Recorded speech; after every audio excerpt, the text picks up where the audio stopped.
Hola a todos, el día de hoy vamos a hacer la simulación del circuito RLC en presencia de señales AC, presentado por Ángel Alejandro Rodríguez Aya. En un video anterior hemos visto cómo resolver un circuito mixto que estaba construido por dos resistencias y una bobina y un capacitor, y aquí teníamos los valores. Este era el circuito original y hicimos la solución de este circuito. Sin embargo, pues vamos a hacer la simulación para validar los datos que ya están consignados en esta tabla del voltaje simulado y de la corriente teórica, y cómo lo vamos a hacer en Multisim Live. Para ello, entonces vamos a abrir el navegador de Chrome y vamos a buscar Multisim Live. Recordamos que nos logueamos con nuestra cuenta. Yo ya estoy logueado. Vamos a crear un nuevo circuito. Y aquí, para mejorar el aspecto de la visualización, le voy a quitar la grilla y las etiquetas de las conexiones. Vamos a sacar la fuente de voltaje AC. Vamos a sacar los elementos pasivos. En este caso es una resistencia R1, la otra resistencia R2. Tenemos también el capacitor, lo giramos, y tenemos también un inductor. Ya hemos sacado los diferentes elementos.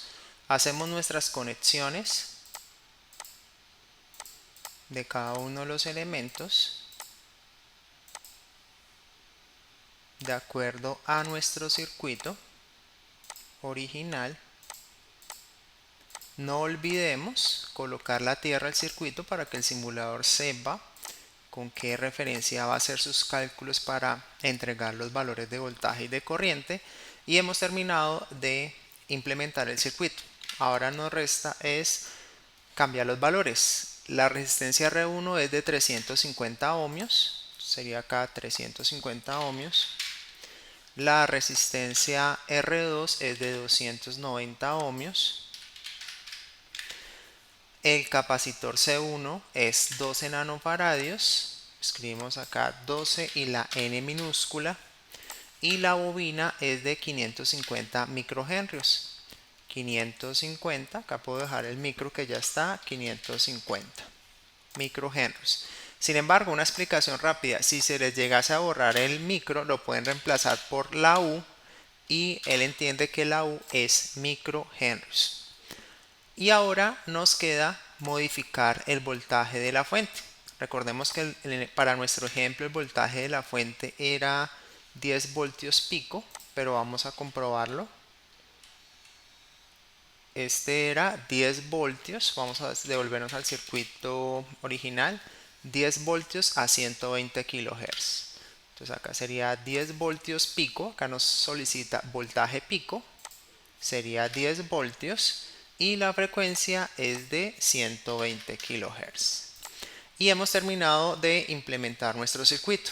Ahora vamos a hacer lo sencillo: medir las corrientes. Para medir las corrientes debemos sacar nuestro instrumento para medir las corrientes, el que nos dice current, y debemos ubicarlo aquí para medir la corriente de R1 o la misma corriente total. Recordemos que por defecto Multisim Live viene para medir el voltaje o la corriente instantáneos, o sería en corriente directa. Para medirlo en corriente alterna, que es lo que nos interesa, deshabilitamos instantáneo y lo dejamos periódico.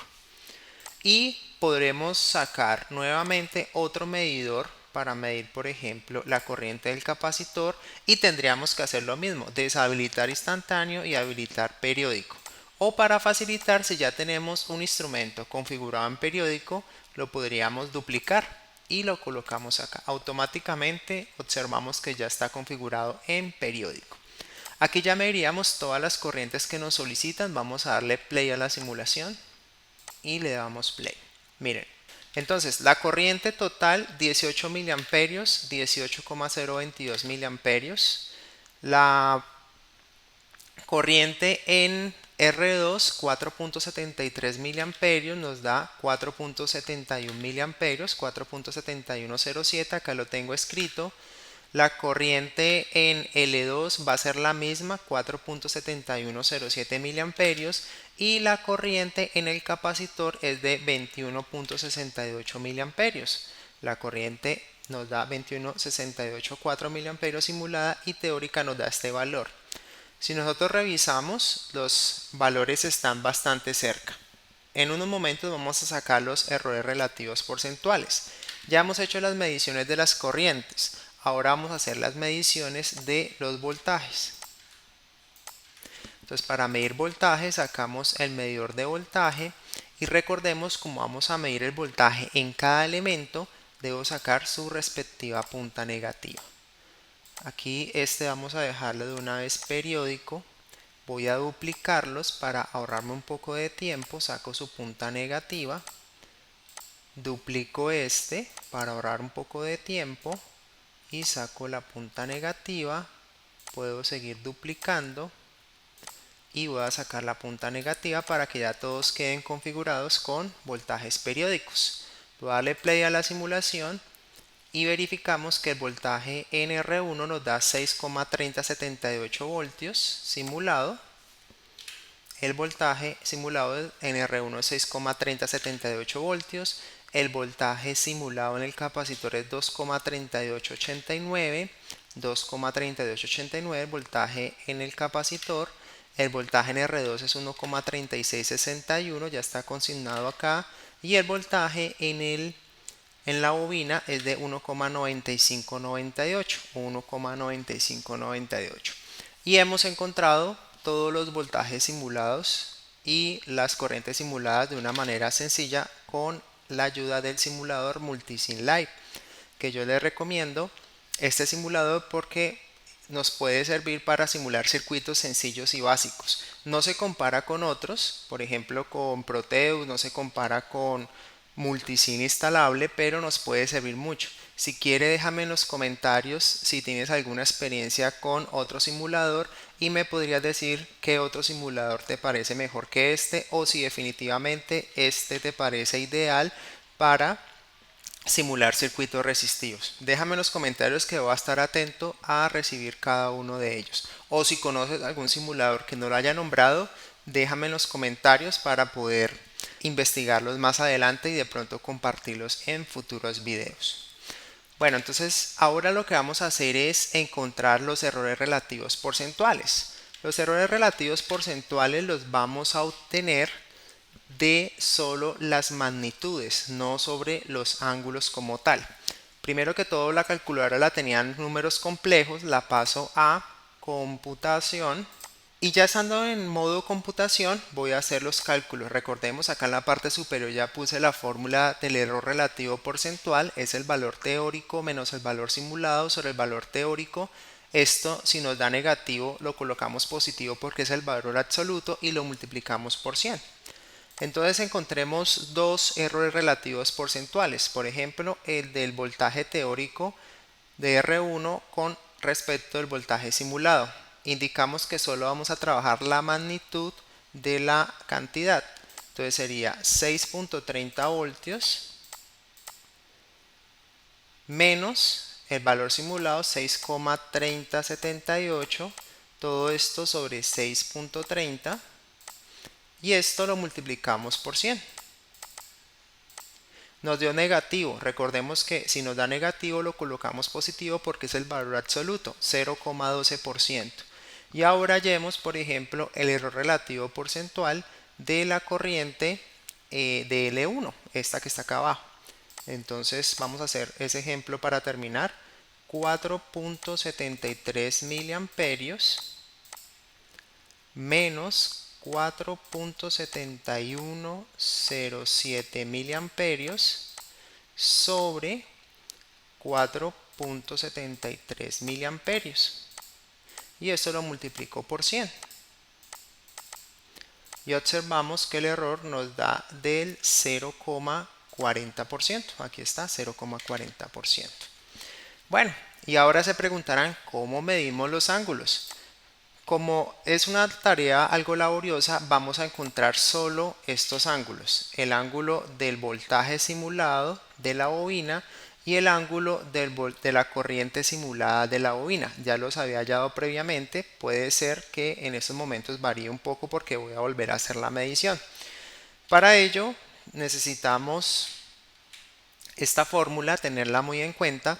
La fórmula de la medición del ángulo de desfase es delta x por 360 grados sobre el periodo. O si no conocemos el periodo o no lo hemos calculado, aunque la fórmula del periodo es muy sencilla, 1 sobre la frecuencia, pues podemos utilizar la fórmula que tenemos abajo, que sería delta x por 360 grados sobre 1 sobre la frecuencia. Entonces vamos a encontrar con la ayuda del simulador esos desfases. Entonces abro el simulador, detengo la simulación y encontremos, por ejemplo, borramos todos los indicadores. Vamos a encontrar el voltaje de desfase de la bobina. Y tomamos un medidor de voltaje y lo colocamos en la referencia, en la fuente de voltaje así nomás, y lo colocamos en periódico. Y sacamos otro medidor de voltaje y lo colocamos donde está la bobina. También lo colocamos en periódico. No hay necesidad de colocar las tierras porque ambas están midiendo con respecto a tierra. Este mide con respecto a tierra y la bobina, como es el último elemento, lo estamos midiendo con respecto a tierra también. Entonces lo que vamos a hacer ahora es darle play a la simulación. Nos está indicando estos voltajes y vamos a ir a donde dice Grapper ahora. En Grapper nos aparecen las dos señales de esta forma. Es como si fuese esto un osciloscopio. Esto es un osciloscopio como tal. Entonces vamos a cambiar primero que todo las escalas. Como estamos midiendo voltaje y sabemos que el voltaje máximo es menos 10 hasta 10, vamos a dejarlo menos 10 hasta 10. Ya ambas escalas están adecuadas. Recordemos que miren, el color verde es el voltaje de entrada y el color azul es el voltaje de salida o el voltaje sobre la bobina.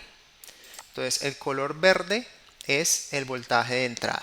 Entonces vamos a utilizar los cursores. Si los cursores no estuviesen habilitados, los habilitamos acá donde dice cursores y vamos a habilitarlos en el eje X. Y observamos que ambos cursores están sobre el voltaje de entrada porque están en color verde. Yo quiero que C1 esté en el voltaje de entrada, pero que C2 esté en el voltaje de salida, que esté en color azul. Entonces me voy aquí donde dice cursor 2 y selecciono la opción del cursor sobre la señal 2 y lo que vamos a medir es lo siguiente. Cuando C1, que está sobre el voltaje de entrada, inicia en 0, el otro vamos a ubicarlo también cuando inicia en 0. En este punto de C2 es el 0 de la señal. Si queremos podemos cambiar el tiempo de división para verlo más amplio y medir mejor. Lo ubicamos en este punto. Este punto es cuando la señal de entrada inicia por primera vez y la C2, que es color azul, en este punto es cuando inicia por primera vez también. Observamos que arrancaron en desfase. Primero arrancó el voltaje de entrada y luego arrancó el voltaje de salida. Entonces allí ya sabemos que hay un desfase. ¿Y cómo medimos ese delta X? Mira, acá está el delta X, nos lo entrega el osciloscopio, que es un tiempo en nanosegundos para este ejemplo. Entonces es de 631,78 nanosegundos. Con la ayuda de la calculadora vamos a calcularlo. Recordemos que la fórmula es delta X, sería 631,78 por 360 grados y lo dividimos en el periodo o 1 sobre la frecuencia. Entonces acá sería 1 sobre la frecuencia y la frecuencia para este circuito de ejemplo es de 120 kHz, 120 exponente a la 3. Y observamos que nos da, me quedó algo mal escrito acá, me faltó escribir los nanosegundos. Miren, es 631,78 nanos, que es a la menos 9. Recordemos, un error que a veces nos puede ocurrir. No olvidemos nunca poner las cantidades, siempre es muy importante. Y nos da un ángulo de desfase de 27,29 grados. Y vamos a validarlo con lo que nos dio teóricamente. Entonces, en un cálculo anterior me ha dado 26,56, sin embargo en estos momentos me dio 27 grados. Y aquí observamos que teóricamente el ángulo del desfase me ha dado menos 26,7 y simulado ahora me dio 27,29. Es un error muy pequeño, lo podemos dejar así porque, ¿y por qué razón nos da diferente? Porque yo lo podría haber ubicado más antes o un poquito después y en este caso ya cambia un poco el delta X. Entonces eso es más que todo la pericia de la persona que está tomando la medida, si la tomó por aquí o la tomó por acá o la tomó en este punto. Sin embargo, en este caso ya sabemos que el ángulo nos está dando muy cercano con la calculadora y nos dio positivo. Sin embargo, nosotros analíticamente lo vamos a colocar negativo. ¿Por qué razón? Porque arrancó un tiempo después, o sea, es de atraso. Y cuando es de atraso le colocamos el signo negativo. En este punto pues ya hemos encontrado el ángulo de desfase que se encontró con esta fórmula que está acá. La medición que había tomado del delta X era 614,81 nanosegundos. Entonces ya sabemos que esta es la fórmula para medir el ángulo de desfase y hicimos el ejemplo con la bobina L1 en cuanto al voltaje. Ahora vamos a medir el desfase de la corriente en la misma bobina. Para hacer esa medición lo que vamos a hacer es ayudarnos nuevamente del simulador. Podemos detener la simulación, volvemos a esquemático y en esquemático ahora lo que vamos a hacer es borrar el medidor de voltaje y vamos a sacar un medidor de corriente y lo colocamos acá. Lo configuramos periódicamente también, le damos play a la simulación. Aquí recordemos que vamos a medir el desfase de la corriente de la bobina con respecto al voltaje de entrada. Vamos a colocarlo en Grapper. Como nos damos cuenta, la medición, la escala no es la adecuada. Como estamos midiendo ahora dos variables diferentes, nos aparece una escala para voltaje y una escala para corriente. La de voltaje la tenemos bien, si queremos la podemos cambiar un poco desde menos 12 hasta más 12, solo como por cambiar la escala. Y sabemos que la corriente de la bobina, ¿cuánto era la corriente de la bobina? Llegaba a los 4,73 miliamperios. La podríamos dejar hacia la escala de la corriente, por ejemplo, 6 miliamperios y, perdón, menos 6 porque este es el límite inferior y la otra hasta 6 miliamperios. Bueno, no fue la adecuada, pongámosle entonces 10 miliamperios menos 10 hasta 10 miliamperios. Eso no hay ningún problema. Y acá podemos observar nuevamente que hay un desfase. Nuevamente los cursores están sobre el voltaje de entrada. Configuramos el cursor 2 que esté sobre la bobina. Y lo mismo, C1 ya está en el 0. Y C2 vamos a configurar lo que esté en el 0 de la corriente, que es este punto. Acá tenemos el 0 y ahí cuando hay un cruce de menos a más, que está viniendo del semiciclo negativo al semiciclo positivo. Debo acercarlo lo más cercano a ese 0. Yo creo que aquí lo podemos dejar. Y ese delta X da 2,74 microsegundos. Con la ayuda de la calculadora vamos nuevamente a hacer el cálculo. Recordemos que es delta X 2,7498 microsegundos. No olvidemos esa cantidad que ahorita se me ha olvidado. Y lo multiplicamos por 360 y lo dividimos en 1 sobre la frecuencia. La frecuencia para este ejemplo es de 120 kHz y nos da un ángulo de 118,79 grados. Aquí analíticamente ya podemos saber que también es un ángulo de desfase negativo porque arrancó primero el voltaje y luego arrancó la corriente. Vamos a validarlo con nuestra presentación que teníamos y aquí observamos que nos da teóricamente menos 116,7 y simulado anteriormente me ha dado menos 116,64. En este momento me dio 118,79 grados. Sin embargo, sabemos que estamos bastante cerca y este valor puede variar por la medición que yo hago en este punto. Puedo dejarlo más antes o después y por eso puede variar. Lo que debemos recordar es que los errores no superen el 5% en todas las mediciones, que es como los errores que se presentan debido a la construcción de los materiales cuando los estemos trabajando en la vida real. Sin embargo, cuando trabajamos entre simulación y teoría, los errores siempre nos van a dar muy por debajo del 1 o 2% si tomamos buenas cifras significativas. Y es con esto que llego al final de este video. Espero que les haya gustado. Les expliqué cómo medir los voltajes y corrientes en AC en cada elemento y también les expliqué cómo medir los ángulos de desfase del voltaje y de la corriente también en cada elemento. Espero que este video haya sido de agrado y si te gustó considera suscribirte. Que estés muy bien. Hasta pronto.